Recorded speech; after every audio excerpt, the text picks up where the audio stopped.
கர்த்தர் நாமத்துக்கு ஸ்தோத்திரம். இந்த வாய்ப்பு கொடுத்த டேனியல் பிரதருக்கு நன்றி. எனது பெயர் அண்ணாதுரை. ஒரு சிறிய பாடல் மூலமாக பாடிய பிறகு என்னுடைய சாட்சியை உங்களுடன் பங்கு கொள்ள ரொம்ப பிரியப்படுகிறேன். ஒரு சிறிய பாடல் மட்டும் உங்களுக்காக. என்னை அழைத்தவரே, என்னை நினைத்தவரே, என்னில் அன்பு கூர்ந்து என்னை நடத்தினீரே, நீங்க இல்லாம நான் வாழ முடியுமா? நீங்க இல்லாம நான் வாழ முடியுமா?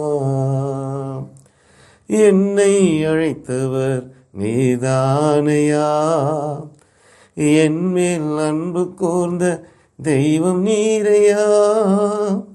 என்னை அழைத்தவர் நீதானையா, என் மேல் அன்பு கூர்ந்த தெய்வம் நீரையா. நீங்க இல்லாம நான் வாழ முடியுமா?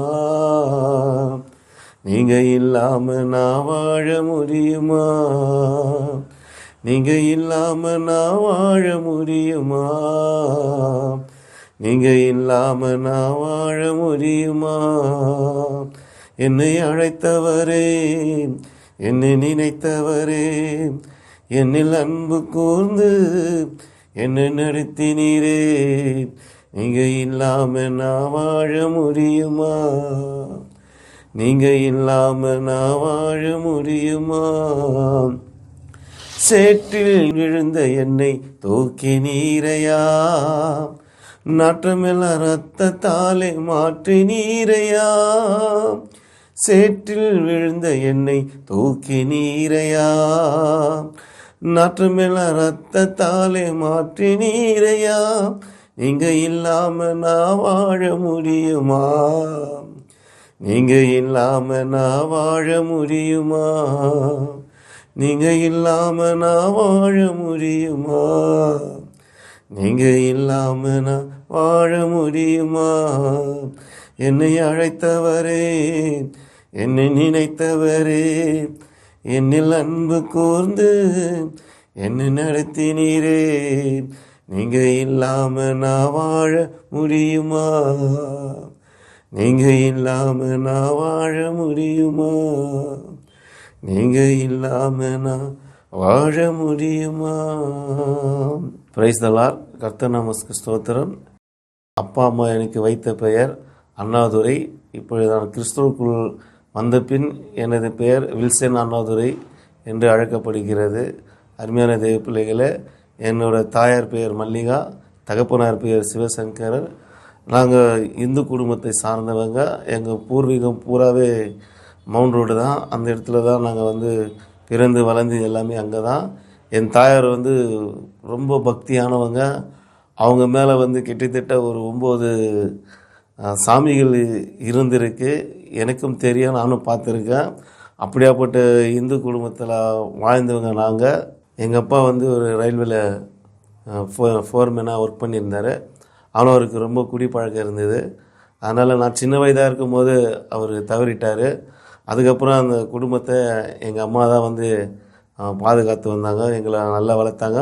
அவங்க தேவி திரையரங்க தேட்டரில் அந்த பெருக்கிற வேலை செய்து தான் எங்களை ஒவ்வொரு நாளும் சாப்பாட்டுக்கு வழி இல்லாமல் இருக்கும்போது எங்கள் அம்மா தான் எங்களை ஒவ்வொரு நாளும் எங்களை வளர்த்து எங்களை ஆளாக்கலாங்க. அம்மா வேலைக்கு போயிட்டா எங்களை பார்க்குறது எங்கள் மூத்தாக்கா. எனக்கு மொத்தம் 2 சகோதரர் இருக்காங்க.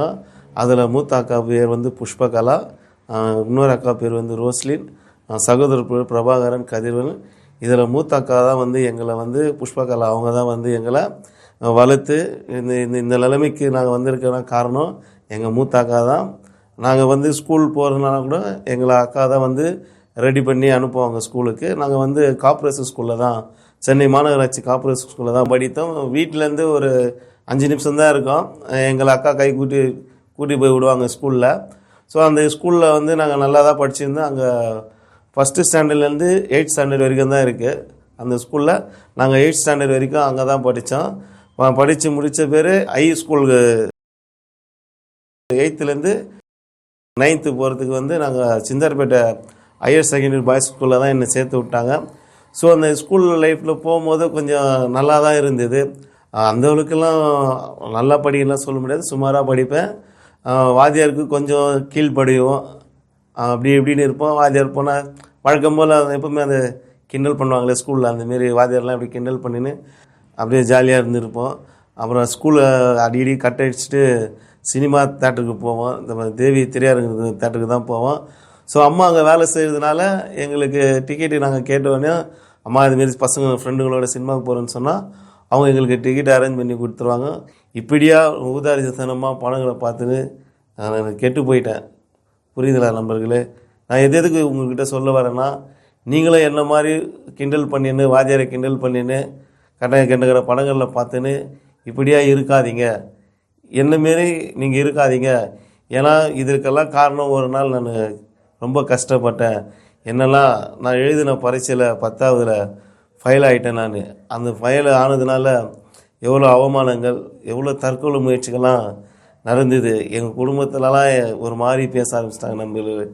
அது அப்போ எங்களுக்கு தேவைப்படும் போது, போதைக்கு பணம் தேவைப்படும் போது நண்பர்கள் கொடுப்பாங்க. இல்லைன்னா போய் மாம்பழம் கேட்போம் கடையில், மிரட்டி காசு வாங்கி இப்படியா நாங்கள் அந்த போதை பழக்கத்துக்கு அடிமையான இருந்த நண்பர்களே, அருமையான கேட்டுக்கொண்டு இருக்க அருமையான தெய்வ பிள்ளைகளே, இப்படியாதான் எங்கள் வாழ்க்கை போக போக போக பழக்கம் குடி அதிகமாக அப்படியே இந்த ரவுடிசமாகி கடையாக மாம்பழம் வாங்குவது, அப்புறம் அரசியல்வாதி கூட சேர்ந்து அவங்க சொல்கிற வேலையெல்லாம் பண்ணுறது, கட்ட பஞ்சாயத்து, இப்படியான எங்கள் வாழ்க்கையில் போயிருந்தது நண்பர்களே. நான் எதுக்கு சொல்ல வரேன்னா, அன்று எங்களுக்கு இயேசு பற்றி சொல்கிறதுக்கு யாருமே இல்லை. இதையா நான் உங்களுக்கு சொல்கிறேன்னா, இப்படியாப்பட்ட வாழ்ந்த என்ன ஒரு நாள் ஆண்டவர் என்னை தேடி வந்தார். நான் தேடி போகலங்க, அவர் தாங்க என்னை தேடி வந்தார். அவர் எப்படி என்னை தேடி வந்தாருன்னா, இந்த போதைக்கு அடிமையாக வீட்டில் ரொம்ப பிரச்சனையாகி யாரும் பேசாத கொள்ளாத இப்படியா நாங்கள் வாழ்ந்து வந்தோங்க. இப்படியாவது வாலிப வயசில் அப்புறம் நண்பர்களோடு சேர்ந்து அவங்க அடிக்கிறது இவன் அடிக்கிறது, இப்படியா ஒரு சண்டை பிரச்சனையாக போலீஸ் ஸ்டேஷனு இப்படியா அழிஞ்சிருந்த ஒரு நாள் எங்கள் வீட்டில் என்ன பண்ணாங்க, இவன் இப்படியே விட்டா இவன் வேறு மாதிரி போயிடுவான்னு சொல்லிட்டு எனக்காக திருமணம் ஏற்பாடு பண்ணாங்க. திருமணம் நடக்க போகிறதுன்னு எனக்கு எந்த வேலை வெட்டியும் கிடையாது. ஆனாலும் புரசேவாக்கத்தில் எங்கள் ரிலேஷன் மூலமாக அவன் பொண்ணு பார்க்குறாங்க. ஆனால் அவங்க கல்யாணம் பண்ணும்போது கூட அவன் மாப்பிள்ளை என்ன பண்ணுன்னு கேட்கும் போது, மாப்பிள்ளை வீடியோ கவரேஜில் ஒர்க் பண்ணுறான்னு சொல்லி இப்படியா போய் சொல்லி கல்யாணம் பண்ணி வச்சாங்க. கல்யாணம் மண்டபத்தில் அங்கே நடந்தது. எலியூரில் இருக்கிற பாவசார் மராட் சமாஜில் தான் நடந்தது. கல்யாணம் வீட்டில் இந்து கல்யாணம் பண்ணதுக்கு அவங்களுக்கு விருப்பம் கிடையாது. அதனால் ஈவினிங் மேரேஜ் பண்ணதுனால தான் இப்போ இருக்கிற சிஎம் ஸ்டாலின் அவர்கள் தலைமையில் தான் அன்று திருமணம் நடந்தது. எப்படின்னா சிலுவை தாலி போட்டு தான் அந்த தாலியை நாங்கள் கட்டினோம். கொஞ்சம் யோசித்து பாருங்களேன், என்னோடய கல்யாணத்துக்கு முதல்வரையாக தாலி எடுத்து கொடுத்து அந்த திருமணம் நடத்தி இருக்கிறேன்னா அதுக்கு காரணம் எங்கள் அம்மா தான். எங்கள் அம்மா மகளிர் அணி அமைப்பாளராக இருந்தாங்க. ஸோ அதனால் அவங்க மூலியமாக தான் அவர் சிஎம் ஐயா எங்களுக்கு தாலி எடுத்து கல்யாணம் பண்ணி வச்சார். அதுவும் கல்யாணம் சாதாரணமாக பண்ணல, நல்ல ஒரு மண்டபம் எடுத்து, பாவசார் மட சமய மண்டபம் எடுத்து அவர் தலைமையில் நடத்தி அந்த தாலி எடுத்து, தாலி கூட நாங்கள் கிறிஸ்துவ தாலி தான். அப்போவே கடவுள் முடிவு பண்ணிட்டார் போல் நான் வரணும்னு சொல்லிட்டு, அப்போது நாங்கள் கிறிஸ்துவ தாலி தான் கட்டினோம்.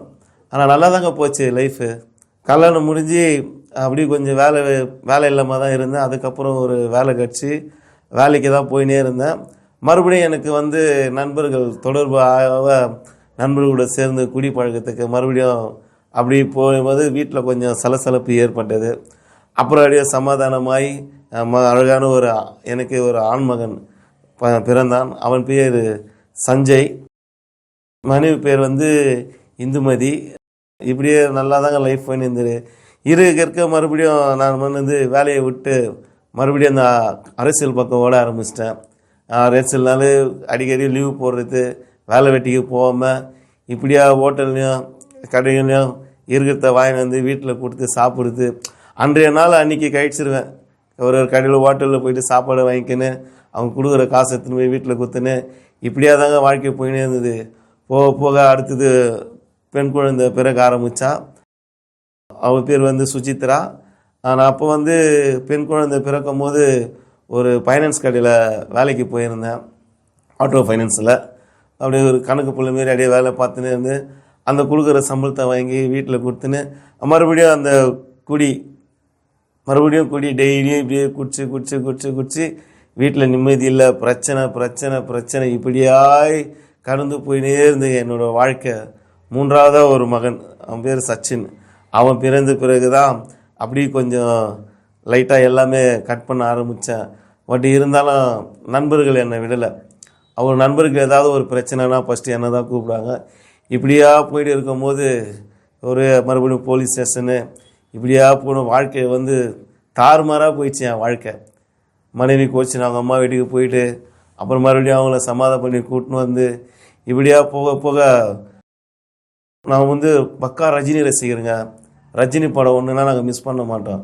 சிவாஜி படம் வரும்போது அதே போல் மொட்டை அடிச்சுன்னு அதே போல் கட்டெல்லாம் வச்சுன்னு இருக்கும்போது எனக்கும் ஒரு பையனுக்கும் ஏரியாவில் ஒரு சின்ன பிரச்சனை. அந்த பிரச்சனையில் நான் அவனை அடித்து எதிர இருக்கிற 3 பல்லையும் எடுத்துட்டேன். போலீஸ் ஸ்டேஷனில் கம்ப்ளைண்ட் கொடுத்தாங்க. ஆனால் நான் இந்த கட்சியில் இருக்கிறதுனால அம்மாவோட செல்வாக்கு இருக்கிறதுனால என்னை வந்து அரெஸ்ட் பண்ண ரொம்ப தழுங்கினாங்க. அப்படி இருந்தும் பகுதி செயலாளர்லாம் வந்து பேசி அண்ணாதுரையெல்லாம் எதுவுமே பண்ணக்கூடாது, அவன் மேலே ஒரு கை கூட படக்கூடாதுன்னு சொல்லி இப்படியா ஸ்டேஷனில் வர வைத்து என்னை ஸ்டேஷனில் ரொம்ப அவமானப்படுத்தினாங்க. போலீஸ் ஸ்டேஷனில் இருக்கிற இன்ஸ்பெக்டர்லாம் அந்த போலீஸ்காரங்க வீட்டில் வந்து டிக்கெட் கேட்க வருவங்களாம் என்ன படம் நாங்கள் சிவாஜி இதை உக்காணிக்கிறான்னு பாருன்னு சொல்லிட்டு என்னை ஒரு கேவலமாக நடத்தினாங்க. அப்போதெல்லாம் எனக்கு அந்த இயேசு பற்றி தெரியாதுங்க. இயேசுனா யாருன்னே தெரியாது. தெரிஞ்சிருந்தா என் வாழ்க்கை இப்படிலாம் இருந்திருக்காது.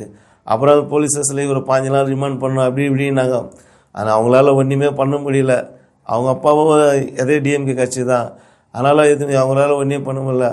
அப்புறம் நேராக நாங்களே ஏசியை பார்த்து பேசி, ஏம்மா நீ ஒரு கொலை பண்ணியிருக்கலாம்ப்பா, கொலை பண்ணியிருந்தாலும் உனக்கு தண்டனை கம்மி, பல்ல அடிச்சு வச்சப்பா, பல்ல அடிச்சு வச்சா 7 வருஷம் தண்டனை அப்படின்னு சொன்னேன். இல்லையா இந்தமாரி சம்பவம் அதனால தான் அந்தமாரி ஆச்சு அப்படின்னு சொல்லியிருக்கும் போது சரிப்பா நான் உங்கள் சொந்த ஜாமீனில் அடிச்சிடுறேன், கேஸ் போட்டால் நீ பார்த்துக்குப்பான்னு சொல்லிவிட்டு அந்த கேஸு கூட அப்படியே வாதம் கிட்டத்தட்ட ஒரு 3 வருஷமாக 4 வருஷமாக அந்த கேஸு போயின்னே இருந்தது. ஆனால் ஒரு நாள் அந்த பையனை வந்து கேஸை வாபஸ் வாங்குறேன்னு சொன்னான். அந்த பையன் கேஸை ஏன் வாபஸ் வாங்குறேன்னு சொன்னாலாம், அவன் கடவுளுக்குள்ளே ரட்சிக்கப்பட்டான். ஹல்லேலூயா. அவன் கடவுளுக்குள்ளே ரட்சிக்கப்பட்டதுனால அந்த கேஸை அவன் வாபஸ் வாங்கலாம். இது பிரியமானவர்களே, அப்புறம் அந்த போதையில் அதிகமாக அதிகமாக என்ன வருது, ஒரு நாள் நானே வீட்டிலேருந்து மண்ணெண்ணெயை ஊற்றிக்கிறேன். மேலே ஊற்றிக்கிட்டு மேலே 4வது மாடியிலேருந்து கீழே இறங்கி வந்து எங்கள் சித்தி டிஃபன் கடை போடுறாங்க. அப்போ சிகரெட்டை வாயில் வச்சுன்னு சித்தி கொஞ்சம் தீப்பெட்டி கொடுங்கன்னு அவங்க என்ன நினச்சிக்கிறாங்க, நான் சிகரெட் தான் பிடிக்க போகிறேன்னு சொல்லிட்டு அவங்க தீப்பெட்டி கொடுத்தாங்க. ஆனால் நான் கொளுத்தி சிகரெட்டை வைக்கலைங்க, என் மேலே வச்சேன். நல்லா ஜகஜோதியாக எரியுது போல். ஆனால் எனக்கு எதுவுமே தெரியல. ஆனால் அந்தளவுக்கு போதை, தன்னை அறியாமல் அவ்வளோ போதை. நான் தண்ணி சருகு அடிச்சுக்கிறேன், என்னாலேயே தெரியல என்னாச்சு ஏதாச்சுன்னு தெரியல. அப்புறம் அந்த அக்கம் பக்கத்தில் இருக்கிறவங்களாம் இருந்து என்னை காப்பாற்றி ராயப்பேட்டை மருத்துவமனையில் அட்மிட் பண்ணாங்க. அட்மிட் பண்ணும்போது டாக்டர் சொல்லியிருக்காங்க, இது 80% பர்ன் ஆயிடுச்சு, இவர் உயிர் பழகிறது கஷ்டம், 24 மணி நேரம் தான் இவர் உயிரோடு இருப்பார், அதுக்கப்புறம் உயிரோடு இருக்க மாட்டார், நீங்கள் யார் யாருக்கு சொல்லணுமோ எல்லாருக்கும் சொல்லிவிடுங்க. சொல்லும் போது அந்த ராயப்பேட்டை மருத்துவமனையில் என்னோட நண்பர்கள், சொந்த பந்தங்கள், பழைய ரவுடி சிநேகிதர்கள் அநேகர் அந்த மருத்துவமனையில் இருக்காங்க. எல்லாம் அழுகுறாங்க. டாக்டர் சொல்லிட்டாருல போயிடுங்க அப்படின்னு சொல்லிட்டு வீட்டாண்ட எல்லாம் ஏற்பாடு பண்ணுறாங்க. என்னை சரி மறித்துட்டா எத்தனை போய் வைக்கிறதுக்கு.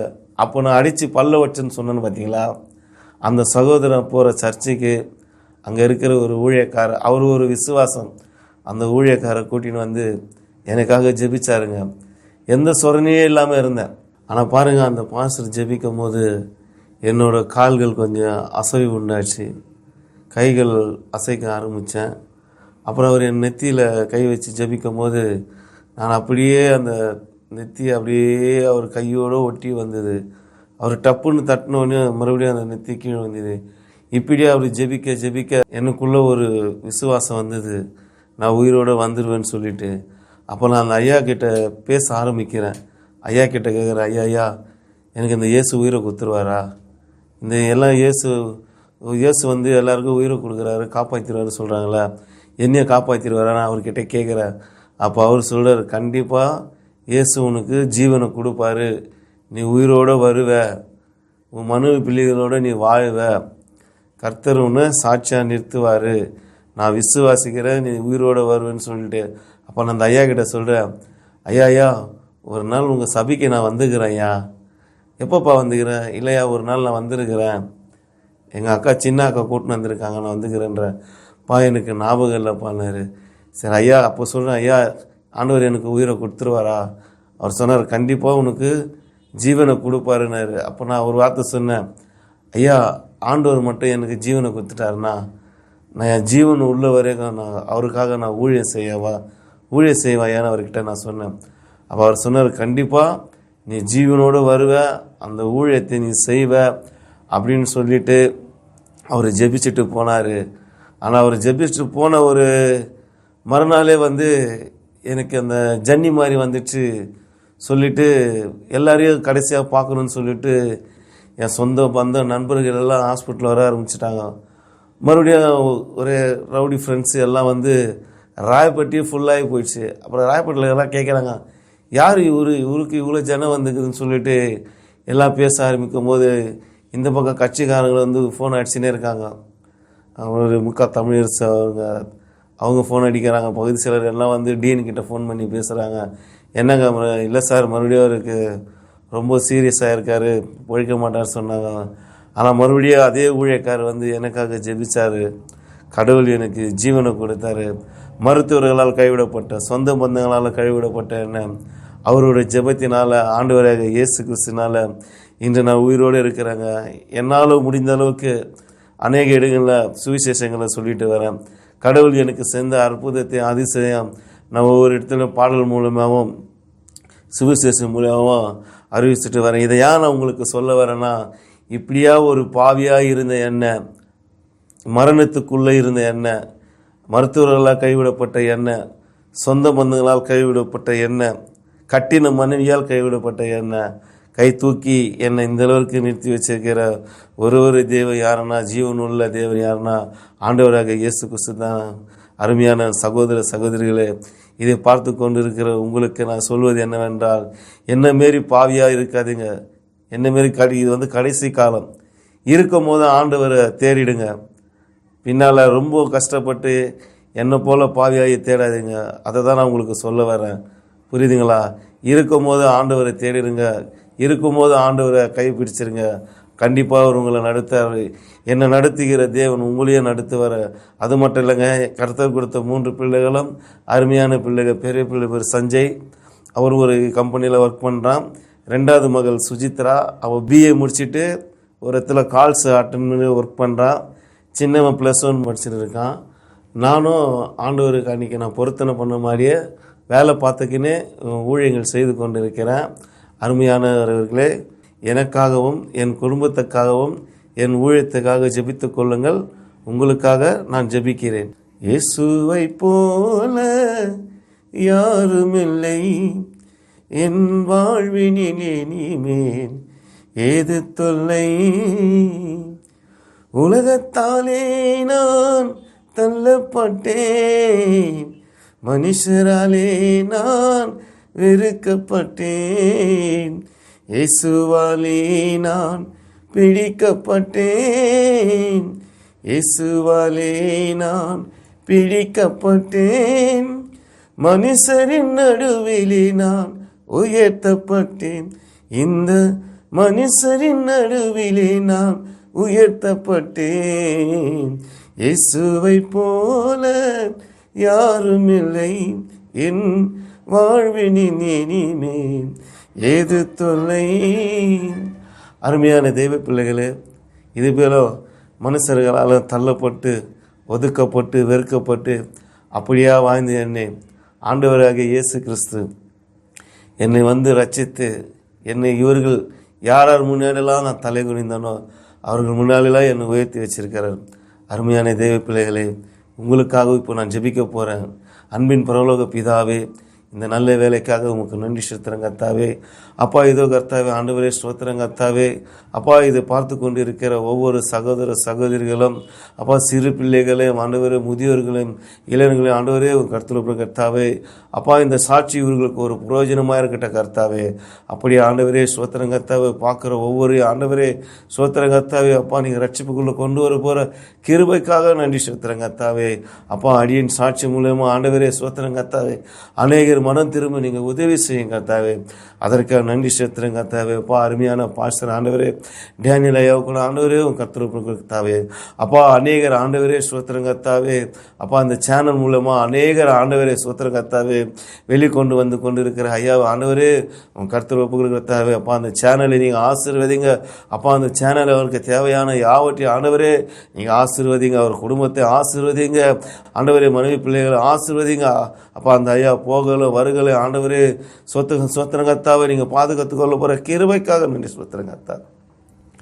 எல்லாம் துதி கன மகிமை உமக்கு ஒரு கிறிஸ்துவும் நசராணி இயேசு கிறிஸ்து நாமத்தினால ஜெபிக்கிறேன் என் ஜீவனுள்ள நல்ல பிதாவே. ஆமேன் ஆமேன் ஆமேன். God bless you. அன்பார்ந்த கிரைஸ்ட் காலிங் டிவி நேயர்களே, மேலும் இது போன்ற உங்களுடைய சாட்சிகளை எங்களுடைய சேனலில் கொடுக்க விருப்பமுள்ளவர்கள் எங்களை தொடர்பு கொள்ளுங்கள். தொடர்புக்கு 7200713563. கர்த்தர் தாமே உங்களை ஆசீர்வதிப்பாராக. ஆமேன்.